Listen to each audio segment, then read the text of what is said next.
네, 이 시간에는 내게 주신 생명들이라는 제목을 가지고 함께 말씀을 나누도록 하겠습니다. 예수님은 살아계실 때 모든 것을 다 줬음에도 불구하고 충성하지 않는 자들을 여러 차례 책망하셨습니다.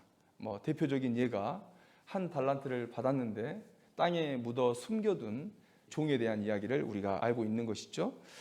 믿음은 어떤 신비한 능력, 신비한 느낌이 아닙니다. 믿음은 순종으로 나타나는 것입니다.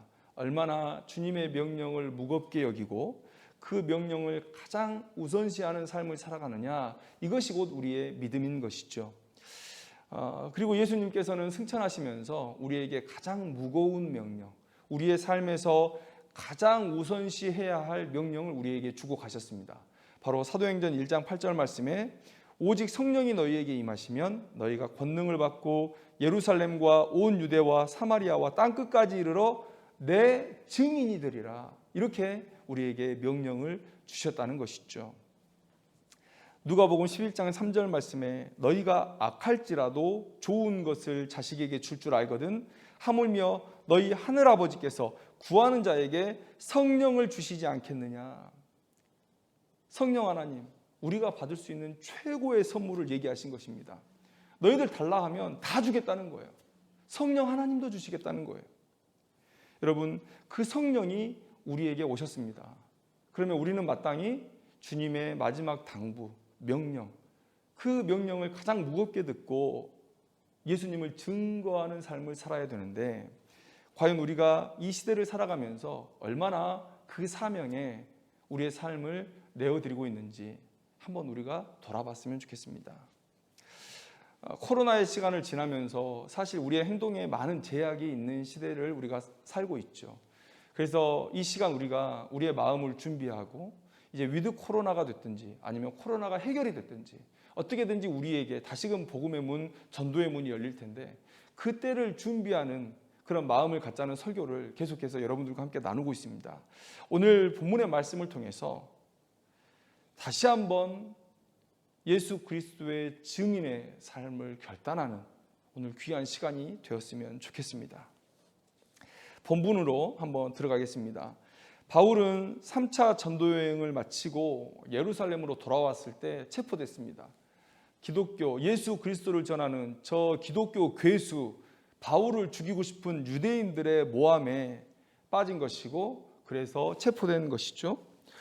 예루살렘에서도 바울의 오해는 해결되지 않았고, 그리고 총독의 관저가 있던 가이사랴에까지 가서 공정한 재판을 받아보려고 했지만 그래도 해결이 되지 않았습니다. 오히려 바울의 목숨을 요구하는 목소리들이 더욱더 커져가고 있는 그런 시점이었죠. 그래서 바울은 로마 시민된 권리를 사용하기로 했습니다.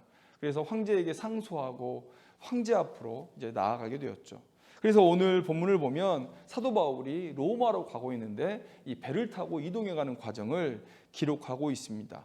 배를 타고 가는 동안 백부장 율리오라는 사람이 이제 바울의 호송을 맡을 것입니다.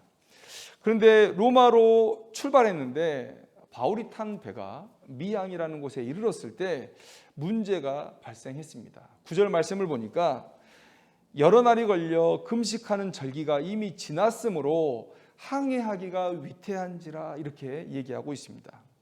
그래서 바울은 선장과 선주 그리고 백부장에게 이 항해를 연기해야 됩니다 라고 얘기를 하는 것이죠. 바울이 어떤 영적 계시를 받았다는 흔적은 없습니다. 그저 바울은 전도여행하면서 이 바다를 경험했고 들은 것이 있는 것이죠. 그래서 이 금식하는 절기가 끝나는 이때쯤에는 큰 태풍이 발생하는 경우가 많더라. 그래서 많은 사람들에게 해를 끼치더라. 그래서 사도 바울이 얘기를 한 것입니다. 선장과 선주, 물론 백부장은 모를 수 있지만 선장과 선주는 이 사실을 모를 리가 없겠죠. 아마도 경제적인 이익에 좀 눈이 멀지 않았나라는 생각을 해봅니다. 백부장은 당연히 바닷사람이었던 그 선장과 선주의 말을 들을 것이죠.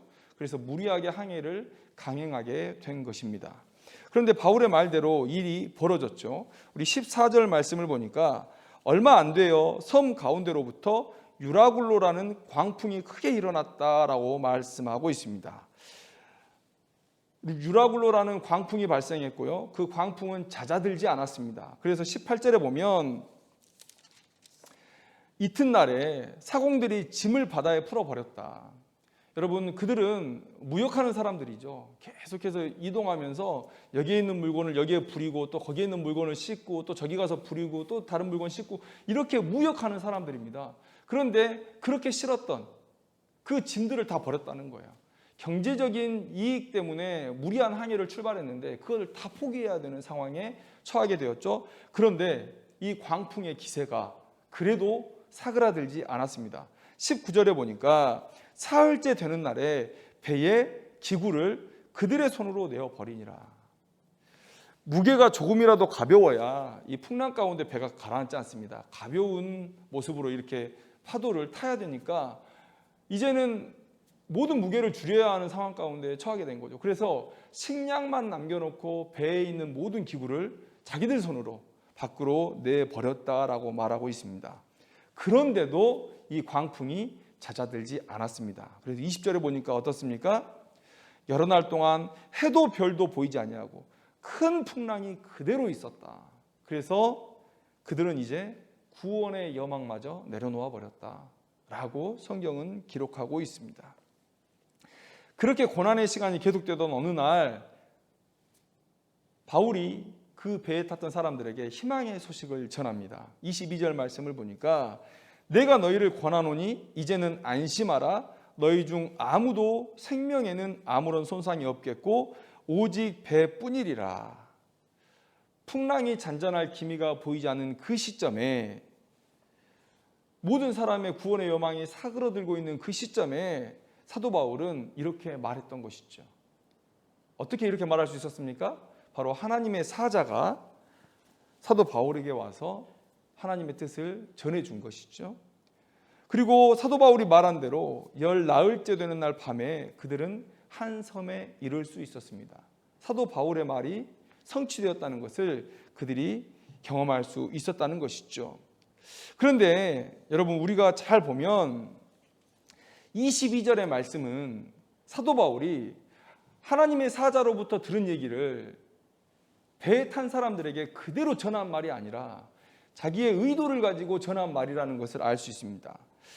진짜 사도 바울이 천사에게 들은 말은 무엇이냐? 바로 24절에 나와 있습니다. 바울아, 두려워하지 말라. 내가 가이사 앞에 서야 하겠고 또 하나님께서 너와 함께 항해하는 자를 다 내게 주셨다. 이게 사도 바울이 들은 얘기예요. 그러니까 두 가지 약속은 뭡니까? 첫째는 바울이 죽지 않는다는 거예요.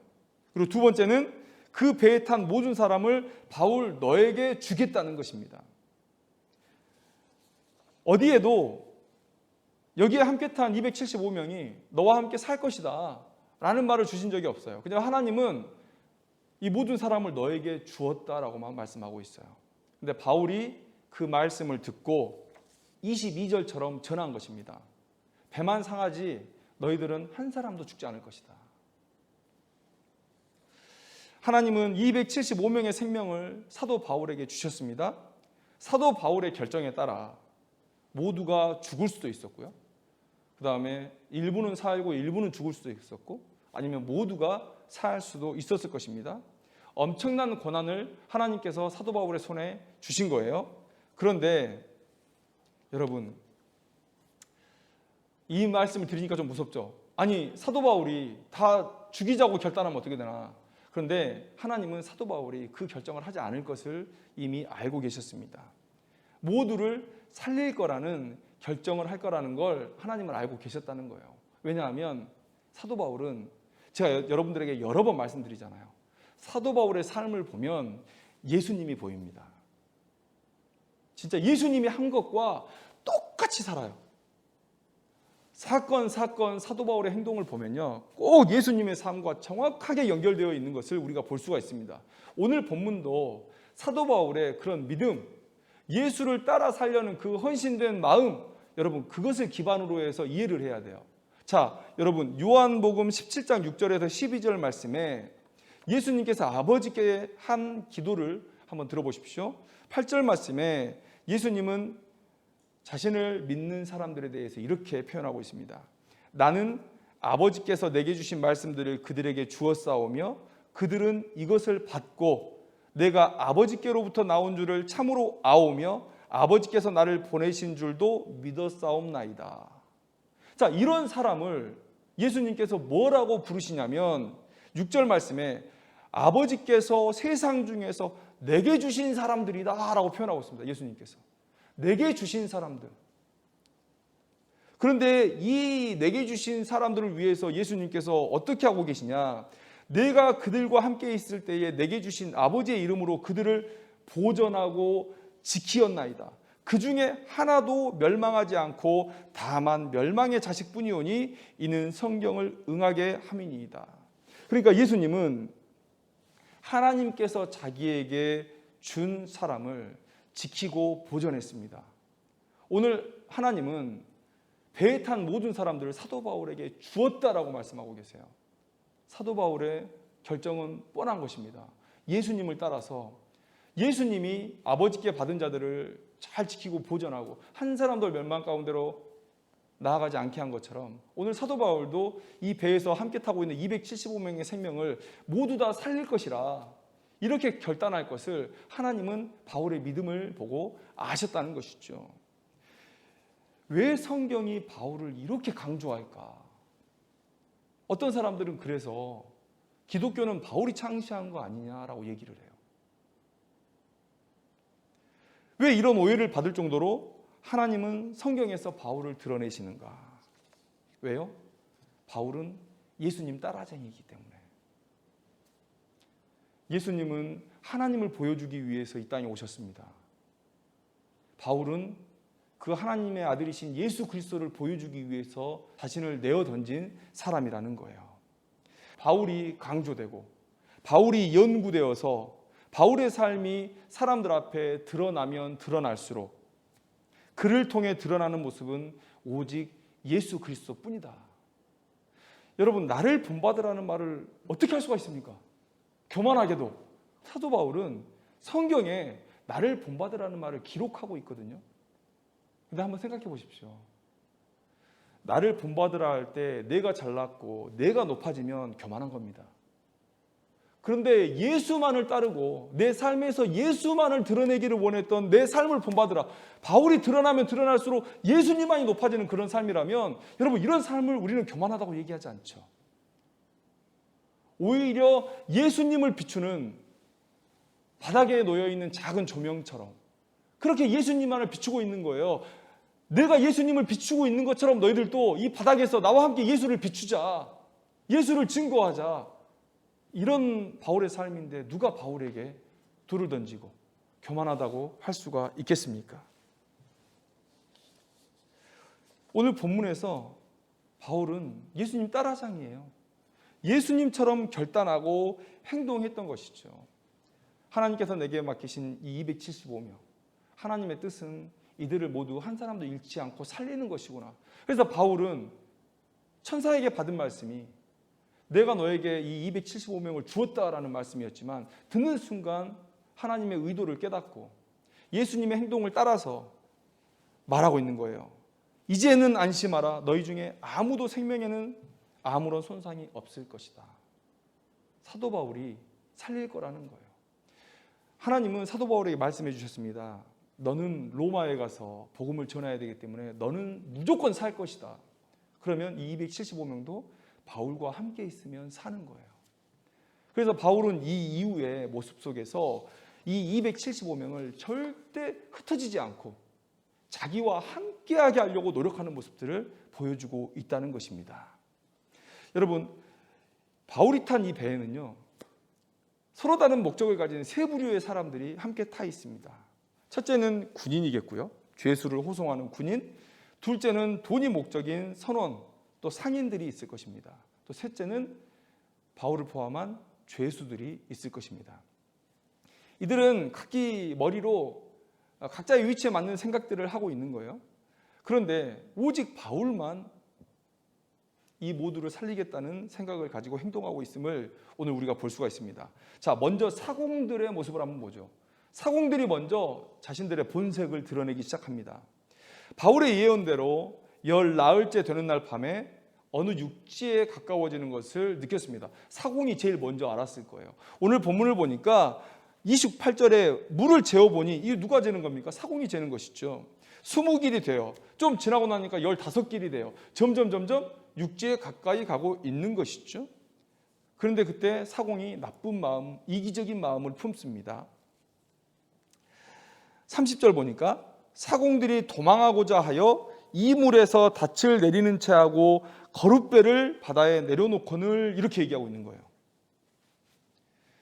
이미 배가 파손되어 버린 상황에서 이제 자신의 경제적인 이득을 줄 수 있는 그런 선장, 선주, 이제 아무런 소망이 없는 것이죠. 자신들이 이 배에서 굳이 수고할 이유가 없는 것입니다. 돈은 이미 받았을 수도 있고 아니면 이제 이 일이 끝나고 받을 수도 있겠지만 배가 다 망가져버리고 하물을 다 내던진 입장에서 오히려 그들에게 책임만 지워질 것입니다. 내가 너희들에게 맡긴 하물 왜 안전하게 배송하지 못했니? 그 책임지기 싫은 거죠. 도망을 결단하게 되는 것입니다. 또 그 배에는 죄수들이 타고 있죠. 오늘 43절 말씀을 보니까 백부장이 바울을 구원하려 하여 그들의 뜻을 막고 헤엄칠 줄 아는 사람들을 명하여 물에 뛰어내려 먼저 육지에 나가게 하고, 여러분 배를 가까이 댈 수 없어서 헤엄쳐서 육지까지 나가야 됩니다. 이 말은 무슨 얘기입니까? 무거운 쇠사슬을 묶고 헤엄칠 수는 없지 않겠습니까? 백부장이 바울을 살리기 위해서 죄수들의 이런 착고나 또 묶었던 모든 올무들을 풀어줬다는 것을 볼 수 있습니다. 위험한 상황이 될 수도 있어요. 그래서 이 사공들은 그 위험을 내가 감수할 필요가 있나? 라고 하고 이기적인 마음을 가지고 자기 살 길 찾아서 도망갈 계획을 품었다는 거예요. 그런데 사도 바울이 막습니다. 우리는 함께 있어야 된다. 자, 두 번째, 군사들이 자신의 본색을 드러내기 시작합니다. 42절 말씀을 보십시오. 군인들은 죄수가 헤엄쳐서 도망할까 하여 그들을 죽이는 것이 좋다 하였으나, 여러분 군인들은 이제 자기 살 길 찾는 거예요. 자기 살기 위해서 죄수들을 죽여야겠다라고 생각하는 거예요. 어차피 바다 사람들은 유용하지 않습니까? 그들은 옆에 두고, 문제는 죄수들이었죠. 로마법으로는 제가 지난주에도 말씀드렸지만 호송하는 죄수를 놓치면, 탈옥을 하게 되면, 그러면 그들이 그 죄값을 대신 물어야 됩니다. 이게 로마 법이에요. 그러면 지금 육지까지 나아갈 수 있는 방법은 헤엄쳐서 가는 방법뿐이고 그들의 이 묶인 것을 풀어줘야 되는데 그렇게 되면 도망갈 수 있는 상황이 발생하게 되지 않겠습니까? 그러면 만약에 이들을 한두 명이라도 놓치면 자신들이 이 모든 책임을 감당해야 되는데 그런 위험 부담을 질 필요가 없는 것이죠. 상황이 여차저차해서 그들을 그 자리에서 처단할 수밖에 없었습니다라고 얘기하고 그저 그런 상황에 대한 보고나 할 수 있으면 좋은 것이죠. 살아있는 죄수들보다는 죽은 시체를 운반하는 게 더 낫고 죽은 시체의 증거, 증인들을 데리고 가는 것이 더 편한 여정이 될 것입니다. 그들은 자기 살 길 찾아서 그렇게 죄수들을 죽일 생각을 하고 있었다는 것이죠. 여러분 지금 죄수들이야 아무것도 해볼 수 없는 약자 아닙니까? 만약에 이들도 할 수만 있었다면 자기의 살궁리를 다른 부류들보다 더 열심히 찾을 사람이지 않았나라는 생각을 해봅니다. 한 배를 타 있지만 그들은 각기 다른 생각을 하면서 나만 살겠다. 또 나를 위해 남을 희생해서라도 나는 살아야 되겠다라는 생각을 품고 있었다는 것이죠. 그런데 이 276명 중에 유일하게 바울 한 사람만 이들 모두를 살려야 되겠다. 함께 살아야 되겠다라는 생각을 했다는 거예요. 사공들이 자신의 본색을 드러내기 시작했을 때 31절에 사도 바울이 뭐라고 얘기합니까? 이 사람들이 배에 있지 아니하면 너희가 구원을 얻지 못하리라. 여러분 상식적으로 생각해도 바울의 행동은 말이 안 되잖아요. 하나님의 명령이 있고 그리고 그 명령을 따라서 내가 이 모두를 살리기로 결단했다. 이 말이 아니면 이해할 수 없는 본문이에요. 왜냐하면 여러분 배는 이미 다 깨져버렸습니다. 사공들이 필요가 없어요. 그리고 이들이 이 멜리데라는 섬에서 나올 때 다른 배를 타고 나오거든요. 이미 자기 배는 깨져버렸어요. 수리 불가능입니다. 그러니까 다른 배를 타고 나와요. 당연히 그 배에는 그 배를 운용하는 사공들이 있겠죠. 그러니까 이 사공들은 죄수도 아니고 이들이 도망간다고 했을 때 그냥 내버려둬도 됩니다. 이미 육지에 도달했고, 사도 바울은 하나님의 뜻을 받아서 나는 죽지 않는다, 그리고 이 육지가 우리를 살게 할 것이라는 생각을 누구보다 더 강하게 붙들고 있는 사람이에요. 이제 사공은 쓸모가 있지 않은 존재들이다라는 것이죠. 그런데 바울은 사공들이 절대 그 무리를 떠나서는 안 된다라고 말씀하고 있어요. 여러분, 이것은 여러분 생각해 보십시오. 사공이 살 방법을 찾았을 때 사도 바울이 막은 게 아닙니다. 지금 바울은 사공들을 구원한 거예요. 하나님은 바울에게 약속해 주셨죠. 너에게 이 모든 사람들의 생명을 주겠다. 그런데 바울은 산다는 거예요. 바울 옆에 붙어야 사는 거예요. 사공이 나가서 무슨 일을 당할지 모르겠지만 바울이 생각할 때 그 사공들을 살리는 100% 확실한 방법은 자기 옆에 붙어 있는 거예요. 그래서 그들을 붙잡습니다. 사공을 구원하겠다고 지금 이 바울이 일을 하는 거예요. 그 다음에 군사들이 자신의 본색을 드러내기 시작했을 때 여러분, 백부장이 바울을 살리기 위해서 죄수들을 죽이는 것을 막았다, 이렇게 얘기하고 있습니다. 성경의 얘기와 다르게 마치 백부장이 바울을 구원하는 것처럼 느껴질 수 있는 그런 본문이죠. 그런데 한번 생각해 보십시오. 누가가 그냥 이 상황을 사실적으로 표현한 거예요. 신학적인 해석 없이 그냥 사실적으로. 그 배에서 권력자는 백부장이니까 백부장이 사도 바울의 죽는 것을 막았다. 그런데 이 문맥에 한번 들어가서 이 상황을 이해해 보시기 바랍니다. 이 유라굴로 속에서 이 배가 그래도 한 사람도 죽지 않고 방황하면서 이 멜리데라는 섬에 도착하게 한 것이 누구 때문이라고요? 사도 바울 때문이라고요. 이 백부장은 배가 출발하기 전부터 사도 바울의 얘기를 들었죠. 그런데 선장과 선주의 말을 듣고 항해를 시작했다가 그 난리를 겪은 것입니다. 결국은 오늘 본문에서 사도 바울이 말한 대로 21절 말씀에 여러분이여 내 말을 듣고 글에 대해서 떠나지 아니하여 이 타격과 손상을 면하였더라면 좋을 뻔하였느니라. 이미 이 말 속에서 선장과 선주의 리더십은 완전히 바닥으로 떨어지고 바울에 대한 신뢰감이 이렇게 높아지고 있는 그런 상황인 것이죠. 그런데 사도 바울이 풍랑이 아직 잔잔해지지 않고 구원의 여망이 다 사라진 때에 어떻게 우리가 모두 살 것이라는 것을 예언할 수 있고 그 예언이 딱 맞아떨어져서 한 섬에 우리가 도착할 수 있었을까? 이 리더십, 바울은 이 배의 선장처럼 행동하고 있거든요. 그리고 그 수족처럼 일하는 사람들이 바로 군사들입니다. 그러면서 군사의 리더십인 이 백부장은 사도 바울과 대화할 수 있는 기회를 가졌을 거라고 봐요. 그러면 이 백부장은 알게 되는 것이죠. 바울 때문에 우리가 산다는 것, 바울이 섬기는 하나님 때문에 우리가 산다는 것을 그가 아는 것이죠. 오늘 본문에서 선장이 온데간데 없이 사라져버렸어요. 존재의 의미가 사라져버렸습니다. 완전히 리더십은 사도 바울이 쥐고 이 배에 있는 모든 사람들이 사도 바울의 말에 순종하며 움직이는 모습들을 우리가 보고 있는 것이에요. 이 275명의 사도 바울에 대한 그런 신뢰가 어느 정도였는지 우리가 알 수 있는 것이라는 것이죠.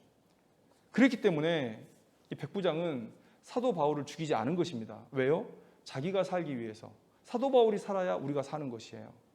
그래서 엄밀하게 말하면 백부장이 바울을 구원한 게 아닙니다.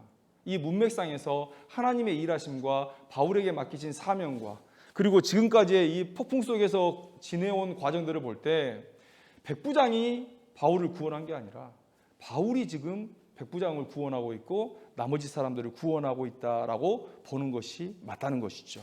자, 마지막으로 한 사건을 우리가 보기를 원합니다.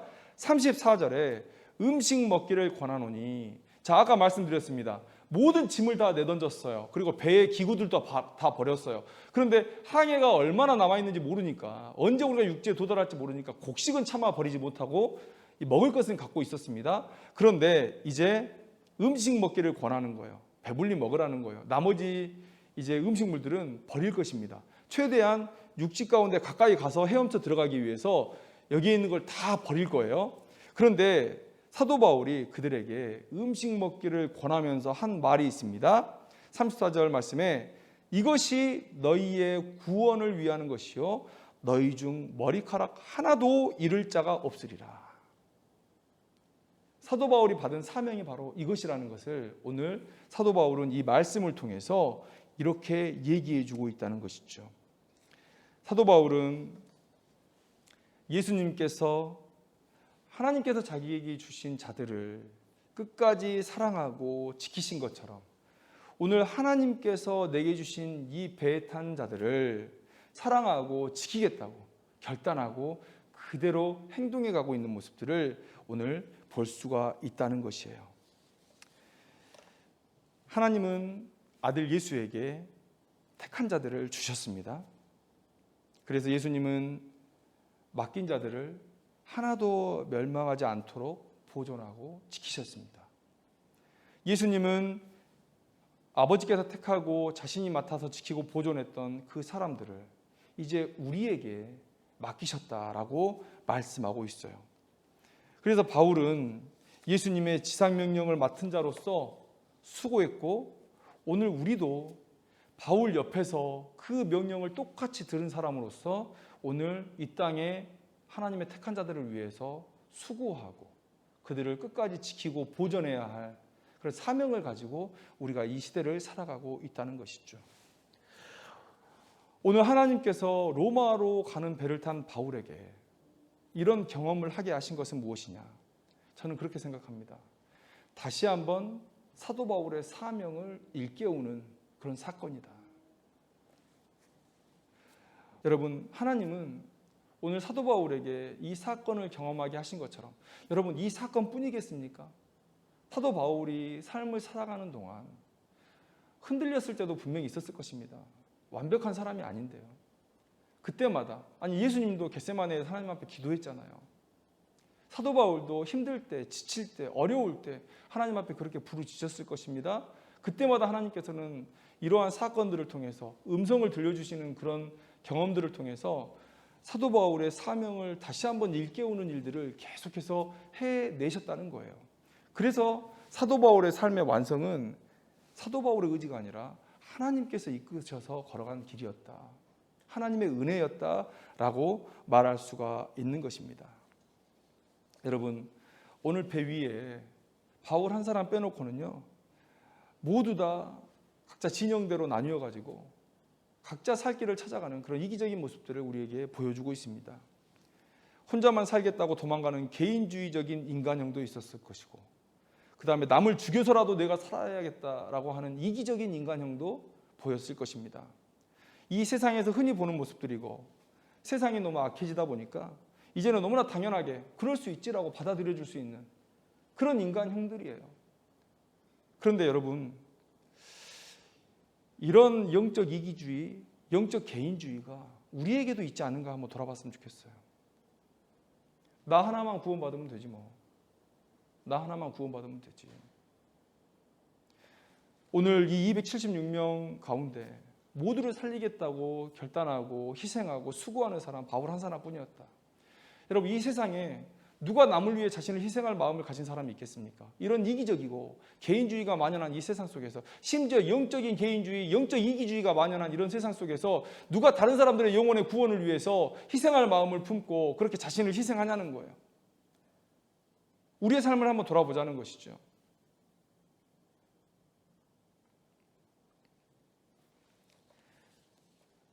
하나님은 바울 때문에 그들을 기다리고 계시는 것입니다. 하나님은 우리 때문에 이 시대를 지금 참고 기다려주고 계신 거예요. 우리의 전도 사역을 통하여 자기 백성들이 돌아올 것을 믿고 기쁜 마음으로 지금 하나님은 기다리고 계신 것입니다.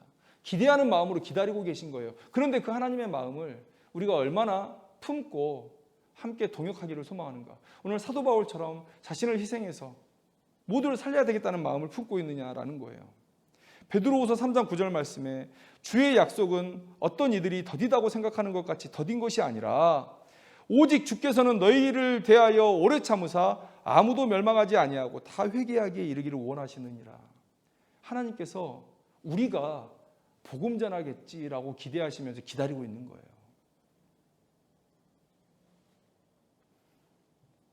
저는 그래서 오늘 이 로마로 가는 이 배 위에서의 사건이 사도 바울의 제2의 다메섹 도상이 아니었는가라는 생각을 해보는 것입니다. 오늘 하나님은 이 본문을 통해서 우리에게도 다시 한번 영혼 살리는 이 전도의 사명을 다시 한번 강하게 붙들게 하시는 말씀이라고 믿습니다. 여러분, 우리의 삶이 힘들죠? 어렵습니다. 사도 바울도 지금 엄청 힘든 상황 가운데 있어요. 예루살렘에 올라가지 말라고 그렇게 사람들이 잡았음에도 밀레도에서 잡아요, 가이사랴에서도 잡아요.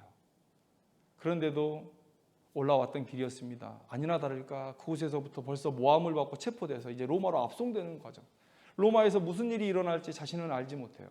어렵습니다. 힘든 상황 가운데 있습니다. 한 치 앞도 앞이 보이지 않아요. 그러나 하나님이 이렇게 말씀하세요. 그러나 너는 살 것이다 하는 거예요. 로마에 복음을 전해야 되니까 너는 살 것이다. 여러분, 우리가 이 땅에 살아있는 이유가 뭡니까? 우리는 예수 그리스도의 이름으로 구원을 받았지만 아직까지 우리 안에 죄성이 남아있어서 여러분, 우리가 이 세상 살면 하나님 앞에 죄만 더하는 거예요. 달리 뭐가 있겠습니까? 죄성에 지배돼서 탐욕 부리고 쾌락 쫓아가다가 하나님 부인하고 우상 숭배하고, 여러분 조금 부정적으로 말씀드렸지만 이 세상 살면 우리의 죄성 따라서 죄 짓는 삶밖에 안 되는 거예요. 그런데 하나님께서 왜 우리를 이 땅 가운데 계속 남겨두시느냐? 왜 우리가 이 세상에서 사는 삶이 의미가 있느냐? 그래서 아까 말씀드린 것처럼 우리를 통해서 복음이 전파되기 때문에, 우리가 아무리 더러운 몸을 가지고 있어도 여러분, 우리의 입에서 나가는 이 예수 그리스도에 대한 증언은 진리의 말씀이요, 구원의 말씀이요, 복음의 능력을 나타내는 말씀 아니겠습니까? 그 명령을 수행하지 않는 인생이라면 저는 단호하게 말합니다. 이 세상에서 살아있을 이유가 없는 거예요. 복음을 위해 살지 않는다, 복음을 전파하지 않는다, 이 세상에서 살면 살수록 죄만 쌓는 겁니다.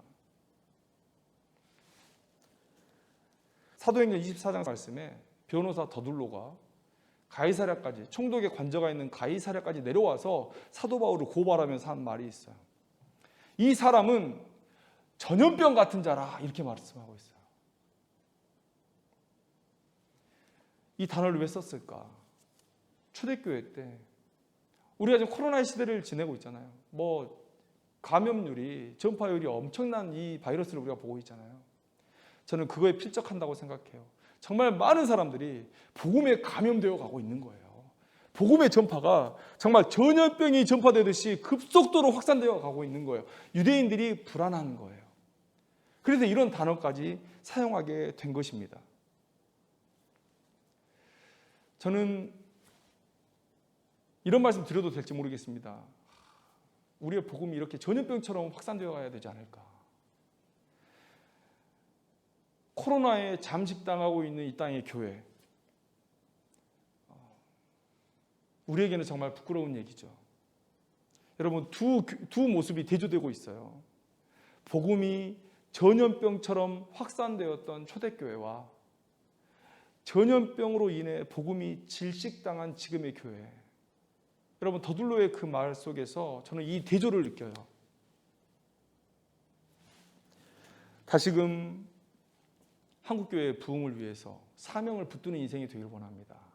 우리가 이 코로나의 시간 동안 잠깐 움츠러 있을 수는 있어요. 그런데 우리가 이 움츠러듦이 퍼져버리는 것이 아니려면 이 시간들을 통해서 우리가 복음을 전할 기회를 얻을 그때를 준비하는 모습들을 계속 가져가야 된다는 것이죠.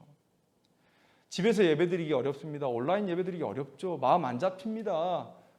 여러분, 남들 다 안 가는 교회 혼자 나와서 예배드리는 거 쉽지 않습니다. 그러나 그래도 그것까지 붙잡고 우리가 다시 한번 사명 붙잡고 이제 위드 코로나가 됐든 해결된 코로나가 됐든 어떻게든지 그때를 준비하며 살아갈 때 우리의 삶이 의미가 있는 것이다. 오늘 사도 바울처럼 사도 바울이 배에서 제2의 다메섹 도상의 사건, 사명 붙드는 사건을 경험했던 것처럼 오늘 이 시간이 우리에게 다시금 전도의 사명을 붙드는, 다시 한번 불행의 열정에 불이 붙는 그런 시간들이 되기를 소망합니다. 여러분, 쉽지 않습니다. 그러나 작은 것부터 시작하기를 원해요. 예수 그리스도를 얘기하는 것에 부끄러워하지 않는 우리들이 되기를 원합니다. 또 기회가 닿는 대로 우리의 신앙을 어떻게든지 내보이려고 하는 우리들이 되기를 원해요. 그래서 그들의 마음 가운데 작은 균열이라도 낼 수 있다면 여러분 우리가 그렇게라도 지금의 시간들을 보내고 칼을 날카롭게 가는 그런 시간들이 될 수 있었으면 좋겠습니다. 기도하겠습니다.